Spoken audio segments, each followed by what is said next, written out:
sekolahnya sendiri sehingga dapat mengoptimalkan.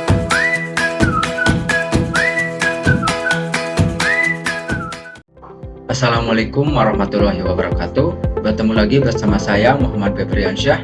Kali ini kita akan membahas sesuatu yang berkaitan dengan dunia pendidikan, yaitu manajemen berbasis sekolah. Sebelum itu, apakah kalian sudah tahu apa itu manajemen? Secara umum, manajemen adalah sebuah proses untuk mengelola sumber daya secara efektif untuk mencapai tujuan. Sedangkan manajemen berbasis sekolah adalah kewenangan penuh terhadap sekolah dalam mengatur pendidikan dan pengajaran secara mandiri untuk mencapai tujuan yang telah ditetapkan. Nah, sama halnya seperti otonomi daerah, di mana daerah diberi kewenangan penuh untuk mengelola daerahnya. Begitupun pada manajemen berbasis sekolah. Pihak sekolah diberi tanggung jawab terhadap sekolahnya sendiri, karena pemerintah pusat menilai bahwa sekolah lebih tahu apa yang harus dilakukan karena menyangkut keperluan sekolah, mulai dari kelebihan, kelemahan, sehingga bisa mengoptimalkan pendidikan dari lingkup sekolahnya secara mandiri, mulai dari perencanaan, pengelolaan, sampai evaluasi menjadi tanggung jawab pihak sekolah. Selanjutnya, apa saja komponen dari MBS atau apa saja yang harus dikelola dalam manajemen berbasis sekolah? Yang pertama adalah memanajemen kurikulum dan program pengajaran. Kurikulum sudah ditentukan dari pusat, tetapi pada lingkup daerah atau daerah masing-masing, kurikulum kemudian diurai kembali menyesuaikan dengan karakteristik dari sekolahnya. Selanjutnya, manajemen tenaga kependidikan. Nah, manajemen tenaga kependidikan ini menyangkut sumber daya manusia, mulai dari staf pengajar, staf keuangan, atau staf sekolah yang lain, semuanya diatur dalam tenaga kependidikan. Ini adalah manajemen kesiswaan. Nah, siswa mulai dari pendaftaran atau penerimaan peserta baru, pembelajaran, sampai dengan kelulusan, mutasi, kepindahan, dan lain-lain, semuanya harus dikelola dengan baik agar tidak terjadi kerancuan dan menyesuaikan dengan standar kelulusan. Lalu selanjutnya adalah manajemen keuangan dan pembiayaan.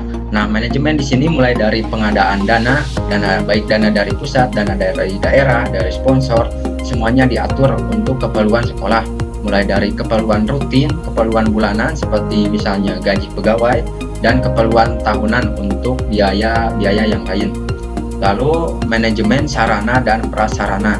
Sarana mulai dari perencanaan, pembangunan, penghapusan, pengelolaan tata letak, dan lain-lain, semuanya diatur dalam sarana dan prasarana ini. Yang terakhir adalah manajemen hubungan masyarakat. Nah, tidak bisa dipungkiri bahwa sekolah itu tidak bisa berdiri sendiri. Sekolah berada di lingkungan masyarakat, sehingga perlu diadakan manajemen hubungan masyarakat. Lalu, apakah tujuan dari manajemen berbasis sekolah ini?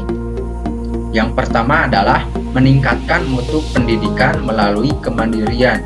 Nah, jadi meningkatkan mutu ini adalah mulai dari sektor paling bawah sekolah, kemudian berlanjut ke daerah, yang akhirnya menjadi rujukan bagi pemerintah untuk mengevaluasi pendidikan. Yang kedua adalah meningkatkan kepedulian dalam penyelenggaraan pendidikan melalui keputusan bersama. Yang ketiga, meningkatkan tanggung jawab pihak sekolah terhadap sekolahnya. Yang terakhir, meningkatkan kompetensi sehat antara sekolah tentang mutu pendidikan yang akan dicapai. Nah, jadi secara umum itu adalah tujuan dari manajemen berbasis sekolah. Lalu, adakah manfaat dari manajemen berbasis sekolah? Tentu saja manajemen berbasis sekolah ini memiliki manfaat yang banyak. Kemudian apa saja manfaat itu? Yang pertama adalah sekolah mengetahui kekuatan dan kelemahan sehingga dapat mengoptimalkan sumber daya yang ada. Nah, sekolah itu lebih tahu karakteristik dari sekolahnya sendiri sehingga dapat mengoptimalkan untuk mencapai tujuan yang ingin dicapai. Yang kedua adalah sekolah mengetahui skala prioritas. Nah, apa yang penting itu didahulukan, kemudian yang selanjutnya itu menjadi minoritas. Yang ketiga, mengambil keputusan lebih partisipatif. terutama dalam meningkatkan target mutu. Nah, jadi semua pihak di sekolah itu memiliki partisipatif atau berpartisipasi dalam meningkatkan target mutu. Kemudian yang keempat, penggunaan dana lebih efektif dan efisien. Nah, ini menyangkut tadi skala prioritas. Yang terakhir adalah keputusan bersama menciptakan transparansi dan demokrasi.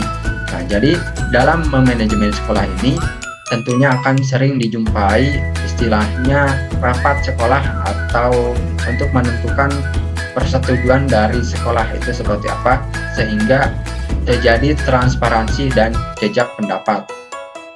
Nah, itulah tadi pembahasan mengenai manajemen berbasis sekolah. Semoga dapat bermanfaat khususnya pada dunia pendidikan. Saya Muhammad Febriansyah pamit undur diri. Wassalamualaikum warahmatullahi wabarakatuh.